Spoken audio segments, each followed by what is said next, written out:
Metro on 101.9 WDET. I'm Kerry Jr. II, filling in for Robin Vincent.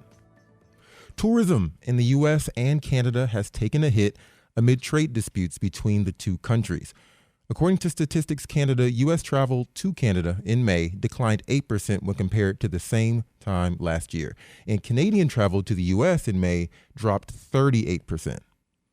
To try to change that, tourism operators in both countries launched campaigns and promotions to attract travelers. A partnership between the Windsor-Detroit Tunnel and the University of Windsor is using the strength of the American dollar to try to promote more tourism there.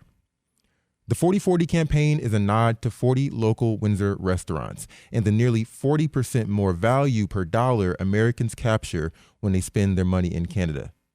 Joining me now is Olivia Sylvester. She's the project lead for the 40/40 campaign and a business school student at the University of Windsor. I'm also joined by Tal Czudner. He is the CEO of the Windsor-Detroit Tunnel. Olivia and Tal, thank you for joining me. Good morning. Thanks for having us. Thank you so much for having us today. Good morning. I'm going to start with Tal here. Tell me, Tal, U.S. travel to Canada in April and May is down when compared to travel before, as I just said. Can you give us a sense or your sense of what's happening here? What are you seeing? What are you hearing about the degree to which U.S. travel has declined? Well, candidly, travel from the Canadians to the United States has actually dropped down more than our American friends coming over to Canada. Here at the Tunnel, because we have so many commuters who live in Windsor, Essex, and work in the Detroit area, a lot in healthcare, engineering, automotive, IT, our volume is not down a ton. But what this campaign is trying to do is just rekindle and have our American friends remember all the cool things that are available in Windsor and Canada, and just invite you over here. You were just mentioning some of the commuters too. Is it the same? Is the same thing when it comes to Canadians coming to the U.S.? Do we know that the commuters, if it's down so much, does that include commuters, or is this just all vacation or all recreational travel?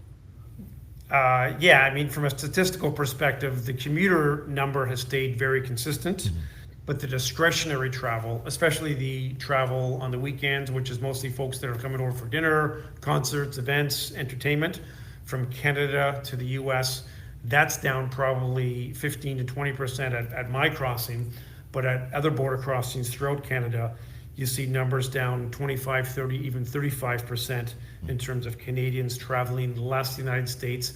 We haven't seen a significant drop in less Americans traveling to Canada, but that being said, we know there's certainly an opportunity for more Americans to come here. That's why Liv and her team worked with us to put this campaign together. Yes. According to Statistics Canada, Americans spent $15.3 billion in Canada last year. I'm just trying to get a sense of the impact here. What kind of impact does that kind of spending have on Canada's economy?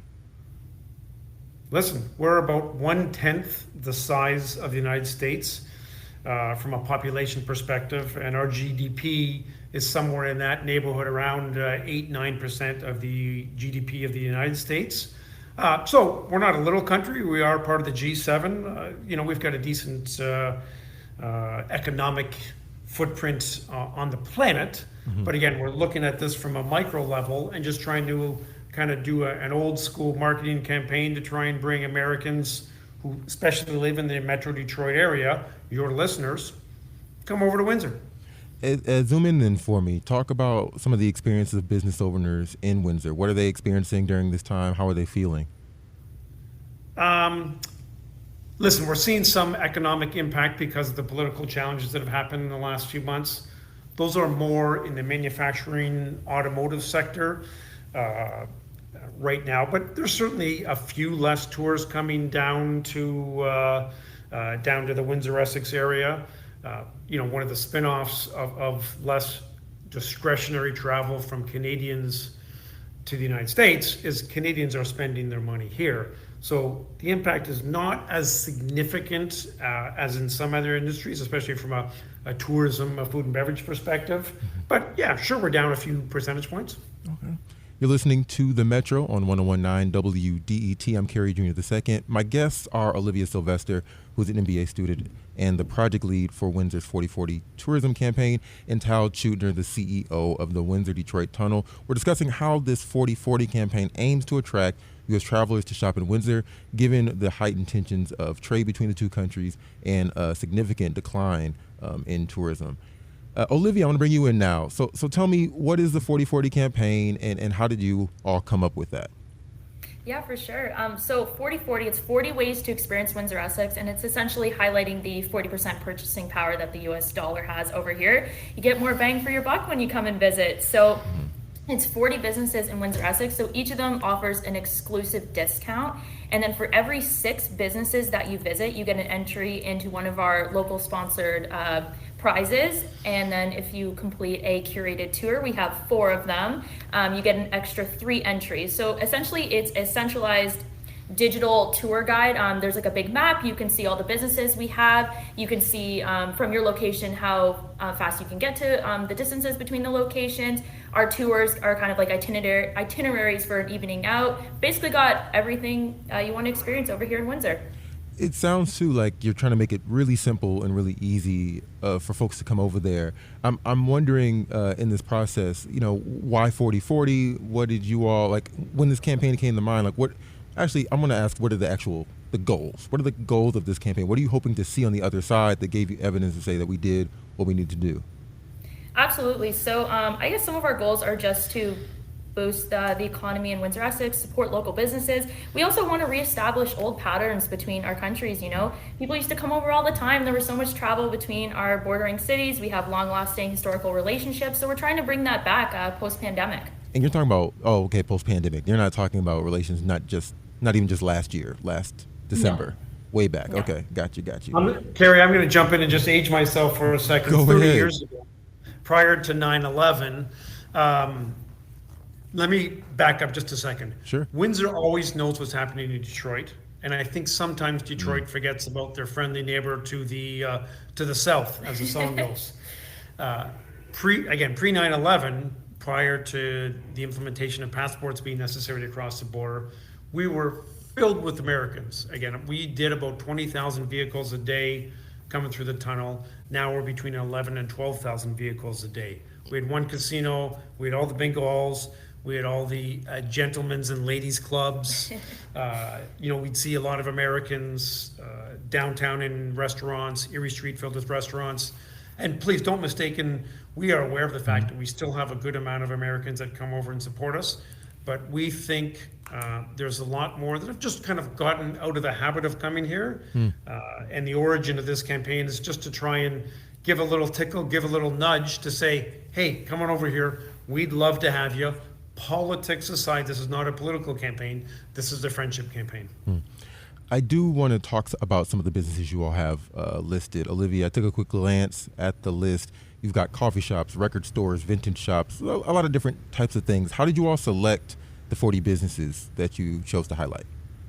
Well, I'll definitely say it was actually harder to refine it down to 40. I could tell you 200 things to do in Windsor Essex. Right. I'm born and raised here. There's tons of stuff to do. Essentially what we were trying to do is work with businesses that align with our mission, and that's just welcoming Americans over here with open arms, offering an exclusive incentive to kind of get people to come over. So different discounts, just people who are receptive to the message of what we were trying to get across, and that's just encouraging community.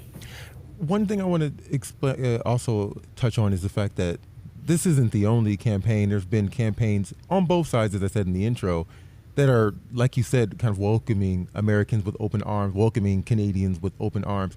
On a broader scale, can you guys kind of talk about the moment we're in right now? Because you're kind of facing headwinds that I know, as you said, Tal, this isn't a political one, but there are political headwinds that are causing what I would imagine to be the catalyst for a promotion like this. And it's touching states like New York, who's a border with Canada. It's touching states like California, that's a border with Canada as well. On a broader scale, why do you believe that this type of effort can overcome some of those headwinds? A very small percentage of the people, I think, are so wrapped up in the politics that they are changing their patterns.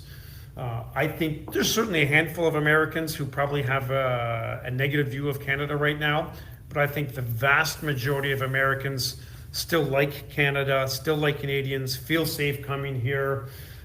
So yeah, are there some headwinds? Sure, there's probably a couple of headwinds, but realistically, I think if you talk to 100 people in the Metro Detroit area, a very high percentage of them are going to say nice things about Canada and probably say that their last experience or last visit here was a positive one. We just want to make their last visit or the last experience within the last week or two rather than a year or two ago. Absolutely. We were talking about how travel between the two countries is down at the top of this conversation. The tunnel bus will stop operation between Canada and the U.S. in September. How important is that bus for tourism there, getting folks to and from? Well, so the tunnel bus is a touchy subject, as you're keen enough to ask that question. Currently, it's the only municipally funded bus connecting a Canadian city and an American city. Somewhere between 98 and 99% of the folks who took the tunnel bus actually start in Windsor and head to Detroit. So, it's a really nice service that we have offered, and special event buses are actually going to go to the end of the year.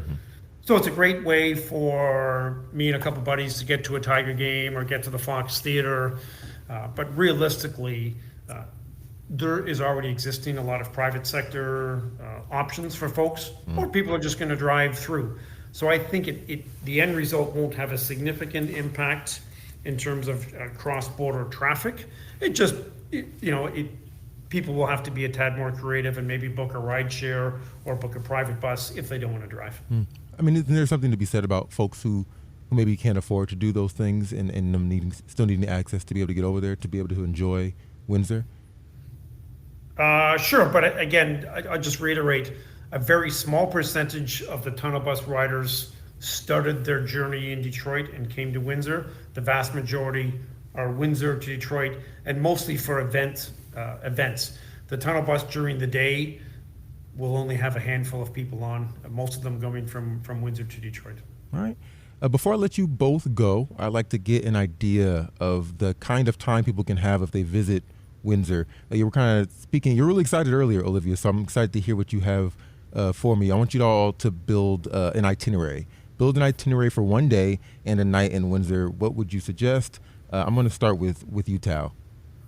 Okay, well, again, Liv and the MBA students are the brainchild of this whole thing, and I just want to give a shout out to the University of Windsor for sending me some really smart MBA students to work with my company to help put this program together. We've had great partnership on both sides of the border, friends with the Downtown Detroit Partnership, Visit Detroit, the Mayor's Office, City of Windsor, Tourism Windsor Essex, Downtown Windsor Business Improvement Association, Duty Free.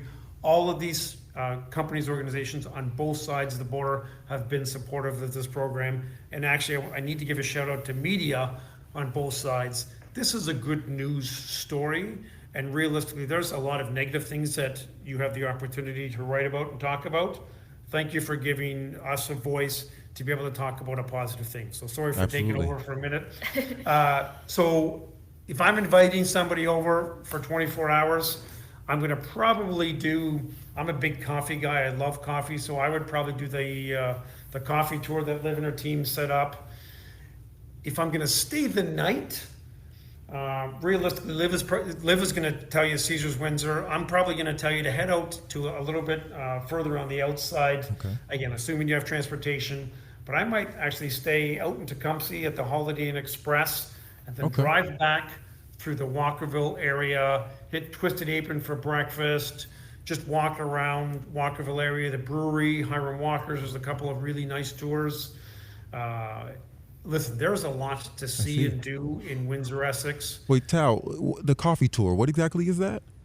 Liv's going to give the specifics. Okay. Absolutely. Way to hand it off. One of our curated tours is a literature and lattes tour. So you start your day at Cafe Amour. You have to get their matcha there. It's the creamiest matcha in the city. If you're a matcha lover, you got to start there. And then you head over to Juniper Books. It's like it's inside of a house actually, and like each room is like a separate theme of books. And then you'll head over to Chance Coffee. They actually roast their beans there. It's probably the best place to get your beans. If you're an espresso lover like myself, I get my beans from there. And then you'll finish off the day at Troya Turkish Bakery.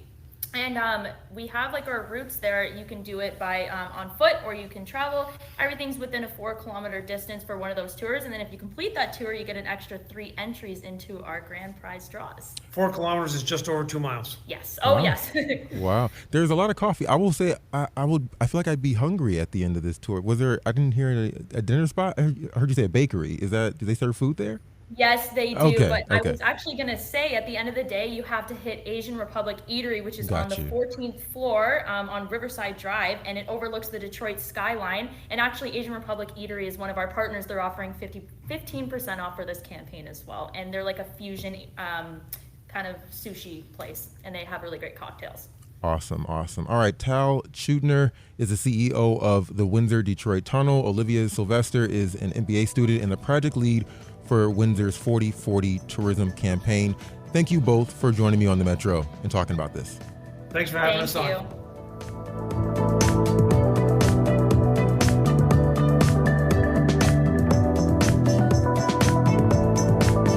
Government funding comes and goes, but the voices of Detroit stay strong with your help. WDET is facing serious revenue challenges due to potential cuts being proposed in Washington. To keep the station thriving, we're turning to the real source of power, and that is you. Our goal is 1,000 additional members. Let's stand together. Join now at wdet.org/give and tell a friend. Coming up, with Trump's big, beautiful bill looking like it was passed the House today, we'll hear about what that will mean for recipients of food stamps. We'll be right back on the Metro. Stay right there.